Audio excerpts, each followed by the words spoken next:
My name is Jason Miller. I'm the Director of Business Consulting Services for Dean Dorton. Joining me today will be Kevin Cornwell.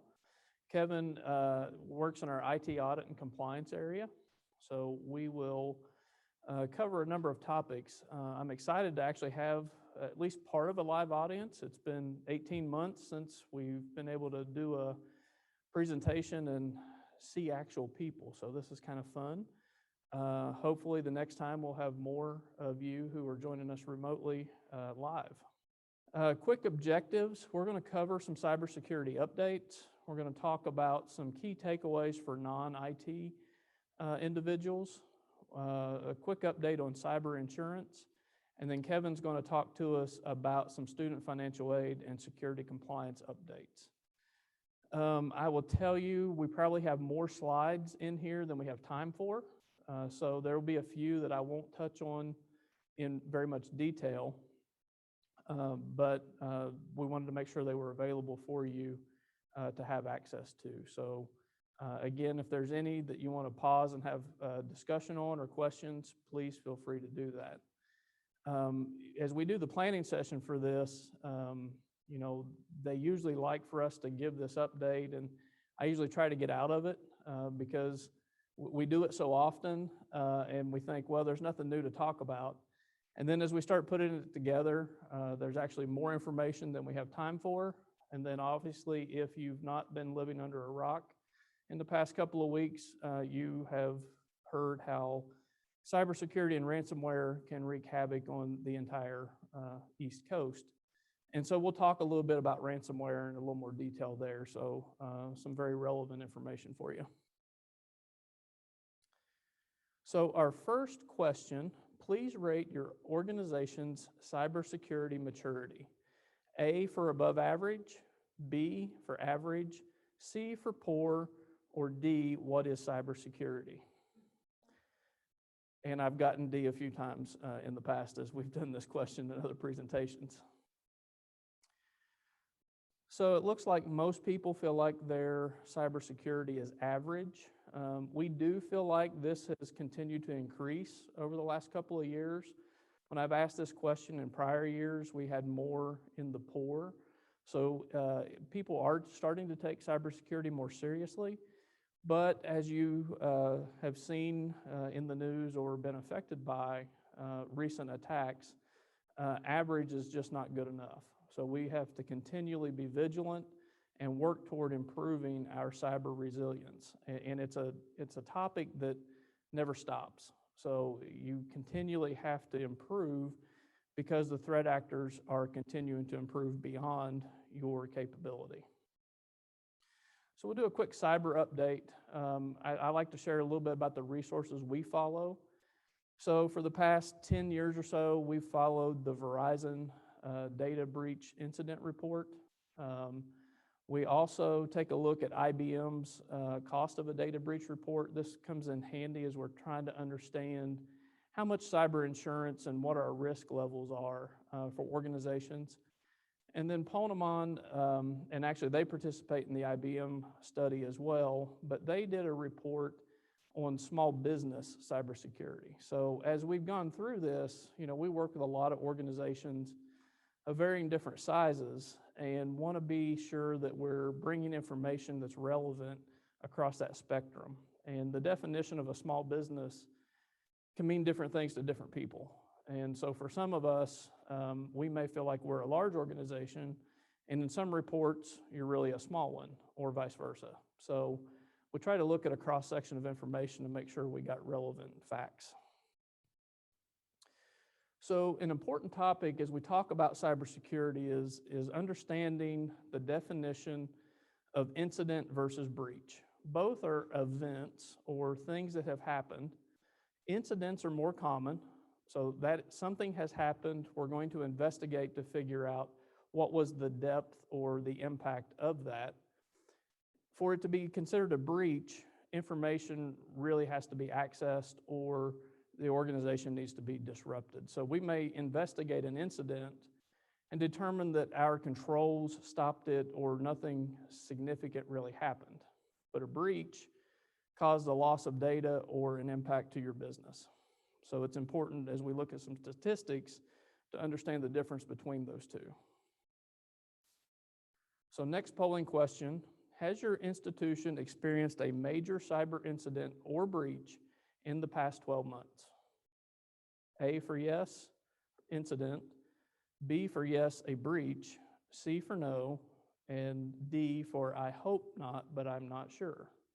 And that one, while it's funny, is actually a legitimate response because there are a number of incidents and breaches that go undetected for a long period of time. So you could have had an issue and not realize it yet. So it looks like we have had some incidents. We've had some breaches. About half say no, and about a third are unsure. So if we look at the Verizon report and compare the number of incidents and breaches between 2019 and 2020, there's some interesting information here. So first of all, we see the number of incidents drop year over year, but we see a significant increase in the number of breaches. So that's concerning, right? Because a breach means something significant has happened. So a 12.3% increase. And one thing to keep in mind as we look at some of this data is that this is based on information that is reported. A high number of incidents and very many breaches go unreported. So we only have data on what people share. A lot of organizations, if they don't have a compliance reason to report it, they don't report it. But it does give us some insight into the trends. So we can see that less incidents resulting in a higher frequency of breaches. My belief is when we get the 2021 report, should be out any time. It's usually out about this time of year. Verizon has not released it, I'm sure due to the pandemic. It's probably been a little slower coming out. But I believe the number of breaches will probably increase again. 2020 was a very bad year for breaches and incidents. So the Verizon report for 2020 actually started to stratify their information into small businesses and large businesses. Now, one of the challenges is their definition of a small business is 1,000 employees or less. And, you know, a lot of us may look at that and think, well, you know, that's not really small in our world. So it's just keep that in mind as we look at the data. So one of the things that stands out to me is if we look at the frequency and we look at incidents and breaches for a smaller business or a smaller organization in their definition, 50% of the incidents resulted in a breach for those organizations versus a large organization, only 6.6% of their incidents resulted in a breach. Why is that? Typically, your larger organizations have bigger budgets to spend on cybersecurity. They got more at stake, more at risk, they spend more on it. So they have incidents, they investigate them, they realize that it did not result in a significant issue. Smaller businesses, the incident happens, it probably resulted in a breach. And the other component I also believe is part of that is a lot of smaller businesses probably don't report their incidents. So that's something else we deal with. Between the two, the top threat actors, both mid to high 70% are external actors, which makes sense that we have some consistency there. The motives, so why are people attacking organizations? 83 and 79% related to financial gain. So I often tell people as long as there's an opportunity for a bad actor to have a financial payday, we're going to continue to see this. And then the top data that's compromised, credentials. So user IDs and passwords. And why that's important is that it not only allows them to attack the organization that they're working against, but many users use the same user ID and password in other places. So they take that and use that information to attack other organizations. A couple of quick graphs and key information in the Verizon report. So this shows us between 2015 and 2020, what were the top threat actions over time. It's kind of a spaghetti chart, but the key thing I want to point out is the top 3 actions, phishing, stolen credentials, and misdelivery of information, are all tied to our users. So our users continue today to be our biggest weaknesses, and we'll touch on that a little more as we go through this. So when we look at breaches and we talk about hacking, a lot of people hacking as, this uber geek in the back room, doing all the coding real fast. In reality, that's not what happens. It's not that hard to hack organizations because our users cause us issues, or our lack of controls cause us issues. So 80% of the top hacking actions resulted from a brute force, meaning I'm just going to hammer your system trying to log in with common user IDs and passwords, or I tricked your users into giving me their credentials and I get in that way. So it's a legitimate login to the system versus somebody who's exploiting some deep technical backdoor. Top motives, we talked about this already in the small business versus large business, but the top motive continues to be financial. The second most important one is what's classified as secondary. And what they mean by that is a lot of incidents and breaches are multi-layered. So I start off by stealing the credentials. So that's the first component. And then I use that to perpetrate my hack or my attack. That's the second component. And so we start off with something that's less financially motivated in the first step, but then take the second step to be a financial motive. Some other interesting facts throughout the report. Cloud assets were involved in 24% of the incidents and breaches, and 70% on-premise systems. And so over the years, as cloud technologies evolve, we still to this day have arguments with organizations who believe they can protect their information better than the cloud provider. And this proves to not be the case. Those cloud providers have big budgets in cybersecurity. They have to have controls in place. And so we see that the vulnerabilities are still in our internal systems because we're not investing in them appropriately. We are seeing identification times drop.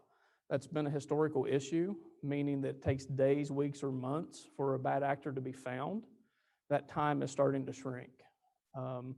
And the other issue is we still see a high percentage of personal data disclosure.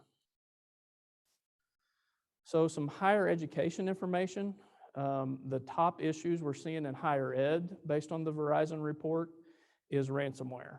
And so we're going to dig a little bit deeper into what is ransomware and what are the issues with it, not only because of this, but because of the pipeline attack that we've all heard of recently. So let's talk a little bit about the evolution of ransomware. And some of these dates can be argued. Some stats you see have it off by a year or two. But when ransomware first started, it actually goes back to 1989 is the first technical understanding of ransomware. But as it started to gain popularity, it was more personally motivated. It was more attack on personal PCs, home computers, and there really wasn't any financial gain to it. It was more of the old day of the antivirus situation. It was somebody just messing with people just for the sheer fact of doing it. But then as we fast forward to about 2010, we have this concept of Bitcoin pop up. And Bitcoin introduced the financial capability or the financial gain to a lot of these issues. And because of Bitcoin, they can get a payment that can't be tracked. And so now I can do something to you and tell you that I'm going to hold your system ransom until you pay me. And then the real fun starts. So we have that, and we start to see ransomware commercialized. So what that means is I see a financial motive, and I start to attack businesses. And so when we first start seeing it roll into a business, it was still kind of geared toward that personal computer that somebody was using. It was limited to a user here, a user there. Then we see it escalate. It escalates into your shared drive. So, my computer's connected to the shared drive. The ransomware identifies that and starts encrypting your shares and starts impacting more people. So as that evolves, we get smarter and we say, well, we're not going to pay your ransom. We're just going to restore it from backup. Okay, so it's an annoyance. It's a waste of time. It's a frustration, but I'm not paying the ransom because I'm just going to go to backup. So then the evolution says, well, I'm going to attack the backup first, then I'm going to attack everything else, and then you have to pay me the ransom because your backup's not effective. And so we play that game for a couple of years, and backup technologies evolve. And so then they say, okay, now how can I do this? Because now people are back to not paying. They're restoring from backup again that we didn't encrypt. And then we get to the point of extortion, or what they call doxware. And there, now what we're seeing, in about 2017, it really has become popular in 2019, and we've seen it a lot in 2020, is their extortion of, we've encrypted your stuff, you may still be able to restore from backup, but if you don't pay us, we're going to publish the information we took and shame you. We're going to shame you, we're going to hurt your reputation with your clients, we're going to get you into some sort of regulatory issue, whether it be with Department of Ed or the FTC or something like that. And so we're living in a reality now of, do we pay the ransom or do we not? And there's a huge debate about that. And if you think about the news story in the last week or so with the pipeline, there was at one point they said, well, they aren't going to pay the ransom. The FBI says don't pay it, we're not going to pay it. And then all of a sudden it's leaked that they did pay it. Well, we see this debate every time we have one of these. Insurance companies have been defaulting to pay it to try to minimize the legal risk of if the information was released. Their fear is that there'll be class action lawsuits against them for not protecting your information when they had the opportunity to. So a few quick examples that we've seen in 2020. The Michigan State University was hit with ransomware, and they did not pay it. So they were advised not to, and they did not. Okay, so a big university with a big breach. Later in the year, they had another incident, and this is not uncommon. So what we see with threat actors, once you've been hit once, they've got a lot of additional intelligence on your organization. So they'll continue to attack, trying to hit from different angles because they found a soft target, if you will. This particular one, they went after a website and got credit card information. University of Utah hit with ransomware. They were recommended to not pay it, but they did pay a ransom of $457,000. So again, we're not talking about small numbers, which drives the motive for why we continue to see a high number of these breaches take place. And then University of California, San Francisco hit with the same ransomware issue that the Michigan State was hit with, and they paid the ransom, and it was up to $1.1 million. So, this is a real situation. A couple of things to keep note of. Again, a lot of insurance companies are paying these ransoms. They will typically hire a third party to negotiate. So in this particular instance, the ransom request was $3 million. Company negotiated it down to 1.1. Still a pretty painful number, but it's the reality we're living in. And so, you'll see going back and forth on, do we pay, do we not, and what happens there. It's important to keep this in mind when we get to a later topic on cyber insurance, because as you can imagine, the insurance companies are paying this, but that money has to come from somewhere, right? They're only going to continue to pay it for so long because they have a business model that says our loss ratio can't be greater than X or we don't make money. So this is driving some serious issues in your cyber insurance and renewals, and we got some slides on that coming up. March 16th, the FBI actually released a flash report that there is a specific strain of ransomware targeting higher education institutions. So it's important that we're constantly watching for these new strains, new variations, and making sure that our controls that we find comfort in are still going to protect us against the thing that just came out in the recent times. So as we look at that IBM report and just kind of understanding what is the cost of a breach, you'll see a lot of variation in numbers, and you kind of got to look at them and take them in context of your organization, take it in context of the amount of information that you have, the type of information that you have. But looking at some of this general information helps you kind of wrestle with what's my risk, what's my risk tolerance, what's my insurance level need to look like. So a few things that come out of this report is, on average, the cost of a breach can be $3.86 million. So that sounds like a big number, and you're thinking, how does it get to that? Well, if I pay $1.1 million in ransom, I'm paying some huge attorney bills to work through that. I'm paying the company to negotiate the ransom. I'm paying a technology company to come in and remediate the issues, probably paying a PR firm, and then has it disrupted my business? So you have direct costs and you have business costs that come into play as we look at these.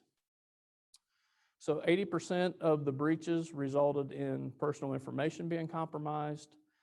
We have seen a slight reduction in the average cost of a breach.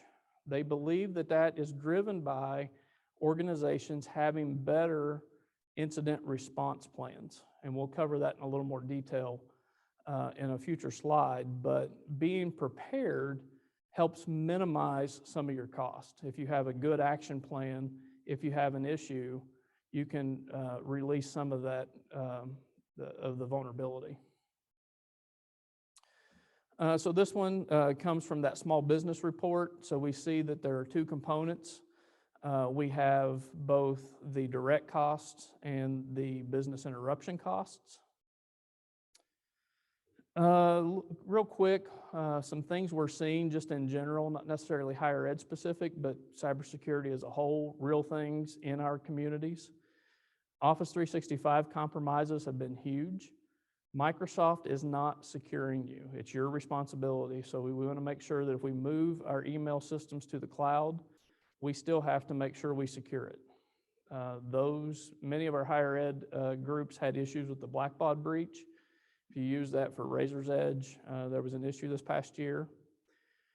We had a large law firm, a national law firm that was down for months with no systems, no ability to generate an invoice for probably 3 months. Huge impact, no phones, no email in the middle of a pandemic. So you got all your people working remote and you've got no way to communicate with them. It was an absolute nightmare. One thing I do want to spend just a second on is a targeted bank attack that we had clients impacted by. And this is one of those situations where we have defenses that we've all taken comfort in, and there's new exploits all the time. So the bad actors created a website that looked just like the bank's online login.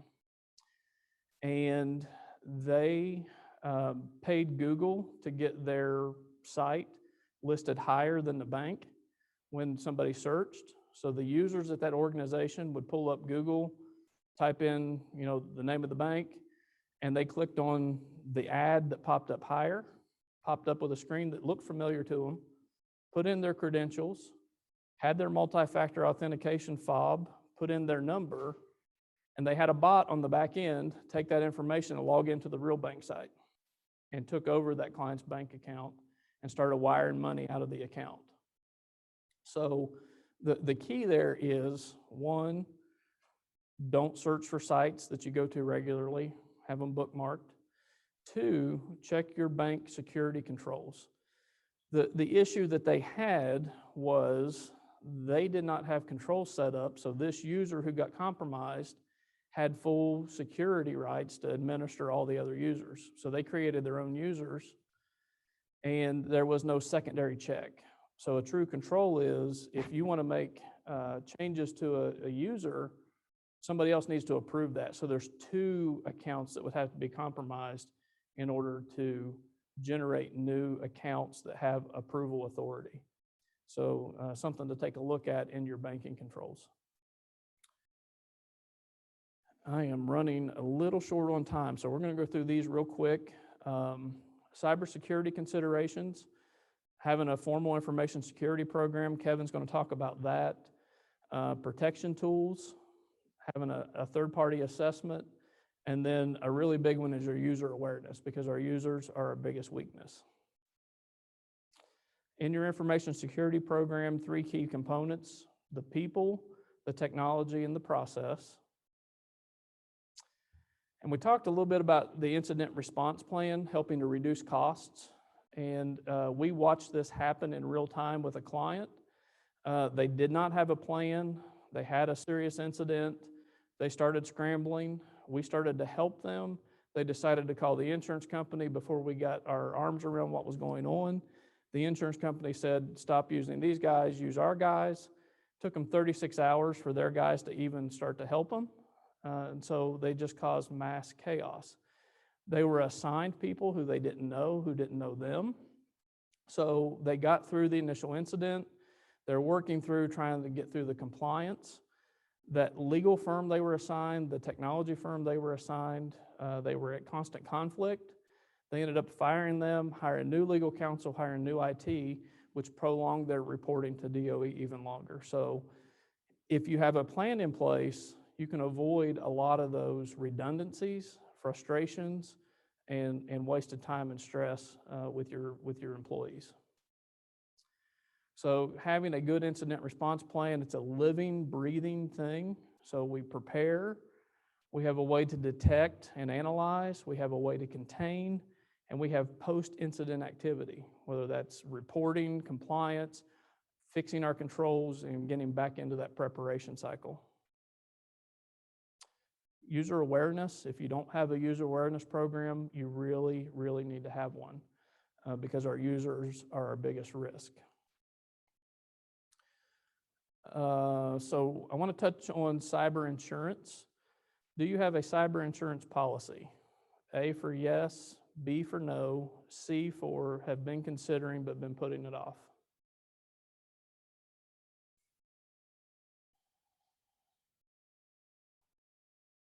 And this is one that's changed over time. So, it used to be more no's or considerings. And early on when cyber insurance first came out, we actually recommended against it to some level because the insurance companies didn't even know what they were selling you. And most people didn't know what they were buying. And when those 2 things are not aligned, nobody's going to be happy if you need them.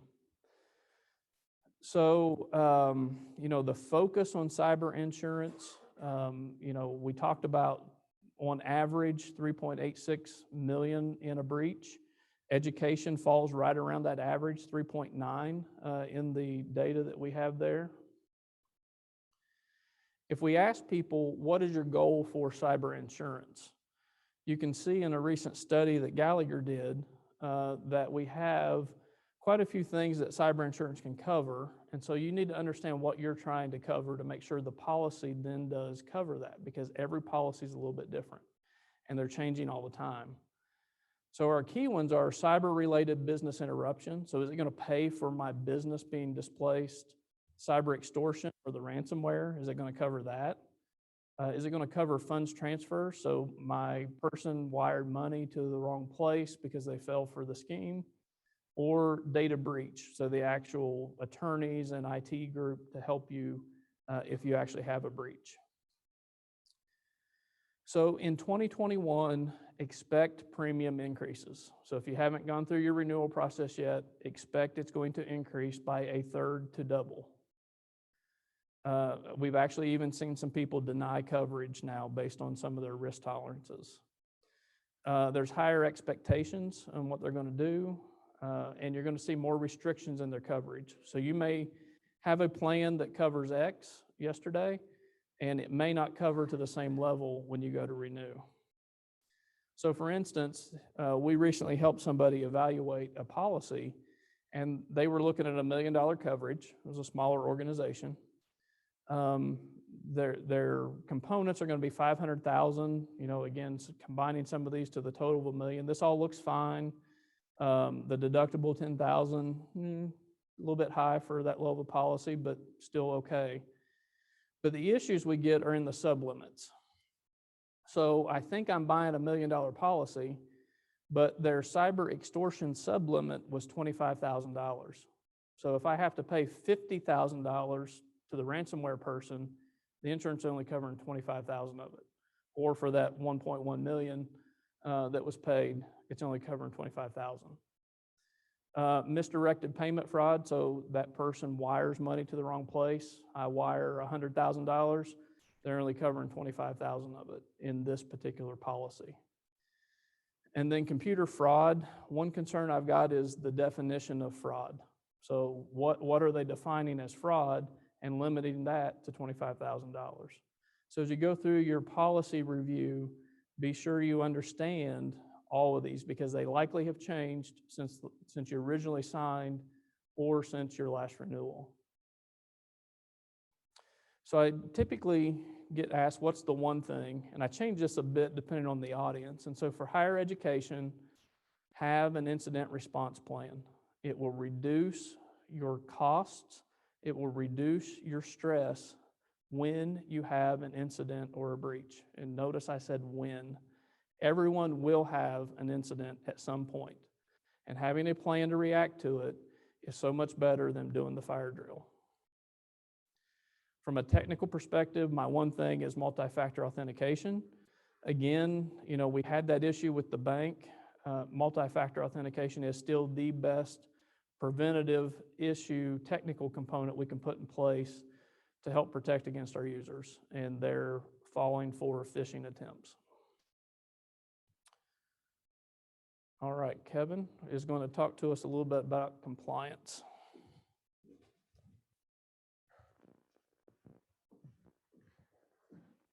I have some wonderful news for everybody who's attending.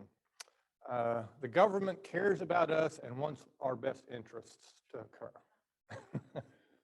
And we can see that based on new regulations coming out to help us or encourage us to protect data.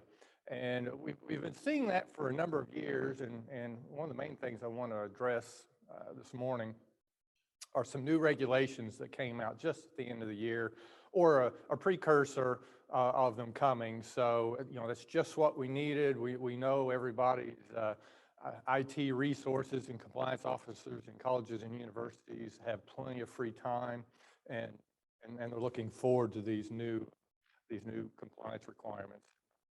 Which, you know, based on past history, it does take them a little while to roll it out.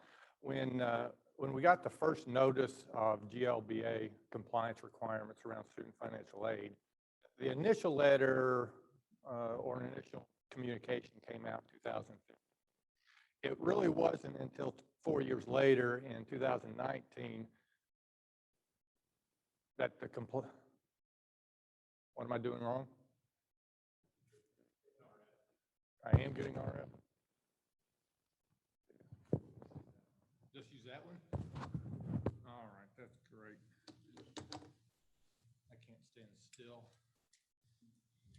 That's what I'll do. That does sound good.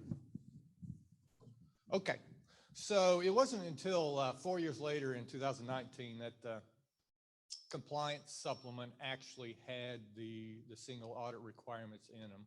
So I believe realistically we've got time. You know, if nothing else, the government doesn't move fast. So there's some time to plan.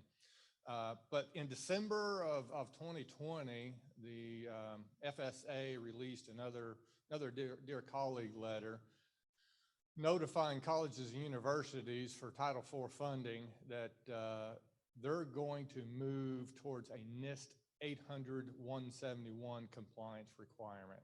Now, for those who are IT technical, NIST 800-171 is a framework. It wasn't intended to be a compliance requirement, but some federal agencies are now making it a compliance requirement. That's fine. It's a well-established framework. It's solid. It's a good one to use. But it is going to be hitting your world this year. Now, the good news is this year it's just a self-assessment reporting mechanism. There are 110 controls in NIST 800-171, so it covers a wide gambit of IT controls and risks.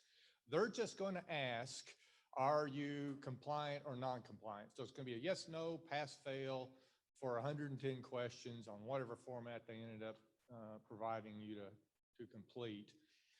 They're going to use that information to eventually roll out new compliance requirements. But in 2021, there's nothing additional other than in the self-assessment. But at some point in the future, like we're doing for single audits, doing GLBA compliance testing, at some point in the future, there's going to be NIST 800-171 compliance requirements. And how it's going to play with the existing GLBA requirements is uncertain at this point. I don't know if I don't think, well, GLBA is not going away.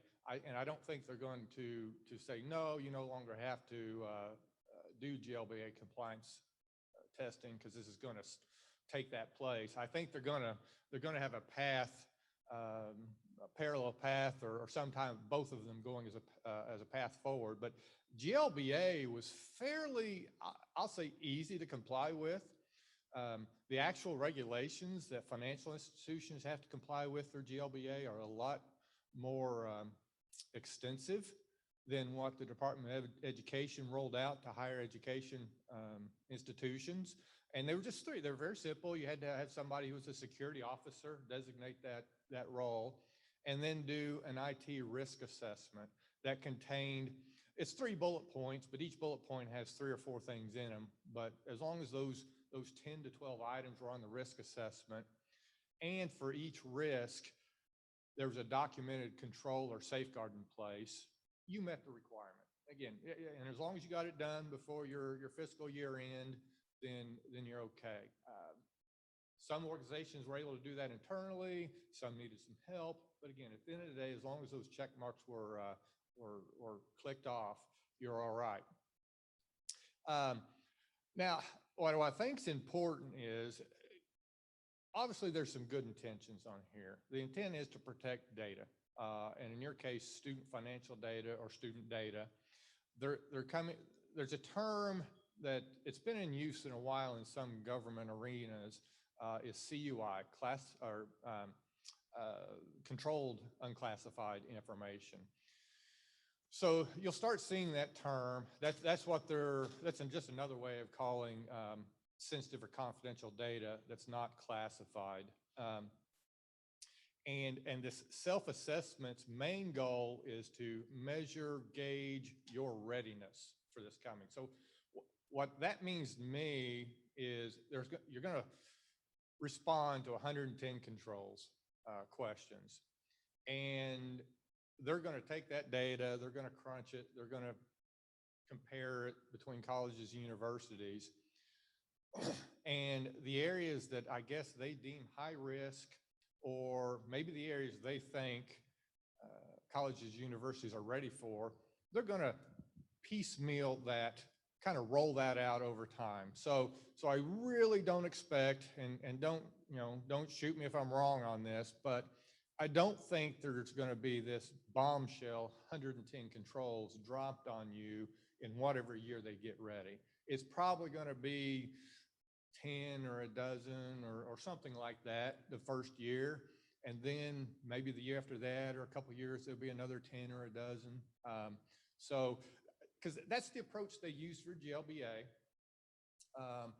They recognize that this is going to be a burden, and they were nice enough with GLBA not to dump the entire thing on everybody. So I think there'll be a very similar rollout, and more guidance will come out. But there's nothing that's come out yet other than knowing that in 2021 there will be some checklist to put together. Now, for those who already, and hopefully everybody by now, Title IV funding is GLBA compliant.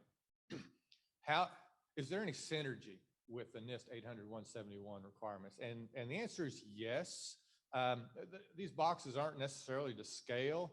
If they were to scale, the GLBA requirements would be a smaller box, or the NIST 800-171 a larger box. So there's some synergy. What you've done for GLBA will help. It can be a foundation or a building point for what you do for NIST. And we've helped a lot of colleges and universities get ready for GLBA. There's two approaches to doing it. And fortunately, everyone we worked with took the better approach. But the first approach is, I mentioned the IT risk assessment really only has about a dozen things that has to be on it to comply. That option is, all right, we can do a risk assessment just for those 12 items, and it will be a GLBA IT risk assessment, and it will make us compliant.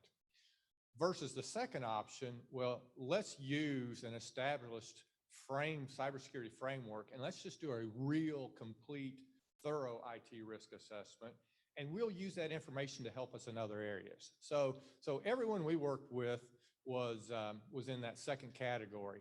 And we used a NIST framework. So if you've already utilized a NIST framework for your risk assessment, you are in good shape, you're ready. It probably needs to be maybe expanded on or changed, tweaked to come up with a new, or to handle the new requirements, maybe formalized. But anyway, if you already have NIST in your environment, you're in a good place for what's coming. So again, here's the crystal ball slide where there's a self-assessment this year. Sometime, again, probably in the next 1 to 4 years, the NIST 800 requirements are going to start being added to single audits.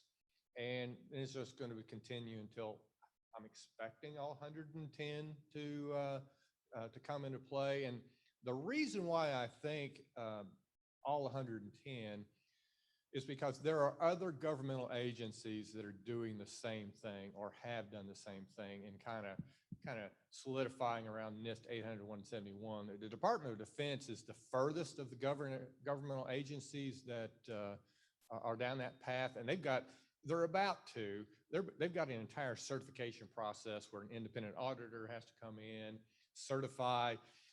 They're calling it something other than NIST. It's CMMC, but it's essentially NIST with a different name and kind of grouping. And so that's a full-blown audit to be able to do or respond to Department of Defense contracts. Obviously, Department of Education is going this direction. We've seen some FDA contracts, specific ones, not all of them, with these NIST requirements in there. So if I was going to really step out on that limb and look down the future, it looks like majority or governmental agencies in general are going to start adopting NIST 800-171 for grants and all kinds of things. So here's some of the unknowns. I've talked about them a little bit. Will there be future NIST 800-171 audits? Don't know. We haven't had that guidance. Again, my best educated guess is yes, because if you look at the Department of Defense example, they used to have NIST 800-171 self-assessment requirements. Nobody did it. It was a joke. And so they learned from their lessons and said, no more of this. We are going to make it formal. We'll make it an actual certification process. So the Department of Defense learned that doesn't work. I suspect there's going to be audit requirements with this one in the future, just like GLBA. Again, there's no reason to think they're going to treat it any differently. Will it replace any of the GLBA requirements? I don't expect so. What I really think, and this is a big if, what I really think is the GLBA requirements may stay right where they are. They may not pay any more attention to this, and they're going to develop the NIST 800-171 track. That would make more sense. NIST is far more comprehensive. There's enough redundancy anyway that there's not a lot of benefit to doing both, but who knows? Will this create additional overhead compliance? Absolutely. It will create more work. It always does. And the rollout timeline. We don't know, but past history indicates it's at least going to be 2 to 4 years probably before we see any real teeth or compliance requirements to it. And there probably will be teeth, just like there are with GLBA. And for the record, we're starting to get notices from actually the FSA compliance team. If there are findings, they're following up on them. And I didn't think that was going to happen. A letter came out last year that said the FSA team was pretty much just going to stick the reports in a file drawer and send the findings off to the SEC. So I thought the SEC was going to be the enforcement arm of this, and maybe they still will be, but the FSA compliance team is actually doing some homework and follow-up on compliance status. So if you look at this, and this is probably more interesting to IT technology folks, here are the general control categories under NIST. And the only thing I really want you to take away from this slide is that it's very comprehensive. It's good, it's solid, it's a great framework. Other regulatory requirements like HIPAA, they don't require NIST, but it's at the top of the list of the ones that they think they like people to use. So most organizations using a NIST framework are going to be able to take a holistic approach to other compliance requirements. Because I could list off the top, let's see, we've got GLBA, FERPA, PCI, HIPAA, we've got Kentucky House Bill 5. All of those apply to colleges and universities in general, and if you have financial aid. So you have multiple compliance requirements, and NIST is a good one to help kind of drive that and keep things standard and consistent. The last thing you want to do is treat each one separately. You'll just spend a lot more time. And then again here, these visuals are just to give the impression of, go back. Sure.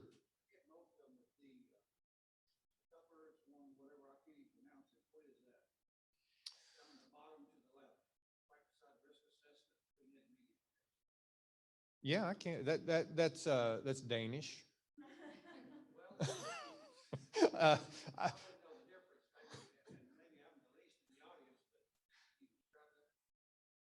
Let me look what's not on there.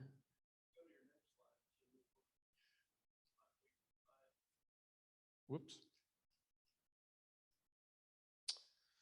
Software, hardware.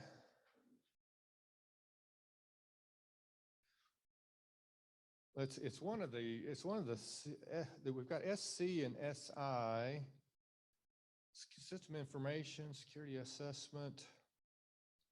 I'm not sure which one's actually missing there, and I can't tell by the. Oh, it's personnel security. That's exactly what that is. It's the user element. Yeah, personnel security. I'm glad you caught that. I'm glad you caught that. So again, this is only going to be relevant to the technology folks. The NIST 800-171 compliance effort will really be an IT effort. There's not a whole lot that other areas within the institution are going to do, but there are certainly things that can be helpful. And here's what that risk assessment actually looks like. We've got a matrix here, and there's the security requirement, and the first one on the list has to do with how user access is set up. So we calculate kind of an inherent risk. So if you just give user access to anybody and use a lot of shared accounts and give people more rights than they actually need, the risk that something bad's going to happen is going to be very high. And then we document what safeguards are in place. So if you do have a process in place, that's going to lower your inherent risk. And so the goal is to reduce the inherent risk down to a lower mitigated risk. I'm going to mention this, that column on the right hand, and this is something similar. Whatever the financial aid gives us as a form, they're trying to score. The score isn't added up. So if there are 110 controls, you would think that the weight would be 1 out of 110. No, some things, you can get a score lower than 0. You can get a score of minus 200 something based on their rating. And then we've got, so I already mentioned there are other data security compliance issues.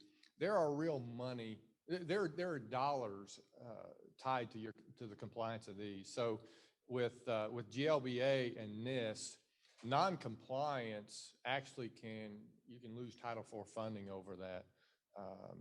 PCI here, I've got that in a little bit, another slide. So with FERPA and GLBA, there are the risks of actual loss of federal funding. PCI, that's the credit card compliance. You can lose your ability to process credit cards. I will say that is highly unlikely. The processors want you to process credit cards. That's how they make their money, and they're not, they don't shut down their revenue sources. Now they will do fines. So if you have a credit card breach, they're very likely to be fines, but you're not very likely to actually lose your ability to do credit cards. HIPAA, so that's healthcare data. There are fines associated with that, just depending on the seriousness of the violation. And Kentucky House Bill 5 is on data breach notification. So if data for a Kentucky person or individual's lost or stolen, there's a reporting requirement to Kentucky. There's a mention in there of them, possibly taking you to court. I've never seen that happen, so I think that one's highly unlikely. I've never seen that one actually in effect. And so, but one thing that's nice, if you do treat your compliance program as a holistic program and look at it all together, they have a lot of things in common. And you can see here, they revolve around, I'll say they revolve around policies and procedures. Every single compliance requirement has a number of policy and procedure requirements to them. So if I've been in most organizations today, most colleges and universities have lots of policies, especially the larger universities. The smaller the universities, usually those policies get, I'll say, less specific, outdated at best. And I've even run into some institutions that have kind of an anti-policy mindset. That doesn't survive in today's world. Any of the compliance requirements out there applying to colleges and universities say, thou shalt have a policy on this. So you can't get away from it, but it's important. And then there's testing and privacy and availability, all those around there. The goal is to maintain that data, keep it available, keep it private and secure, and they share that in common. And if you look at the policies and procedures, these are the ones that we consider the kind of a standard make up a standard security program.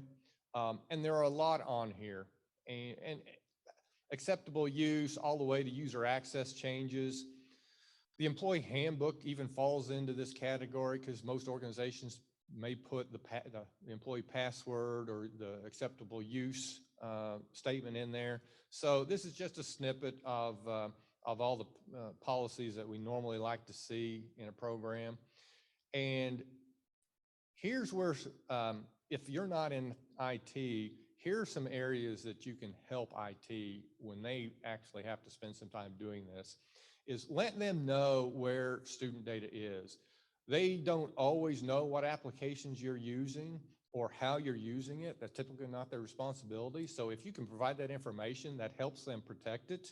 So examples are, Google, OneDrive, web forms, all the forms of communication, where you're storing information if you're doing that independently, those kind of things. And address the CUI issue. So this is making sure everyone understands what data is actually sensitive and confidential, and identifying it and say, we think, it's here, it's here, it's here, it's up in the cloud somewhere. That's going to help them put it together.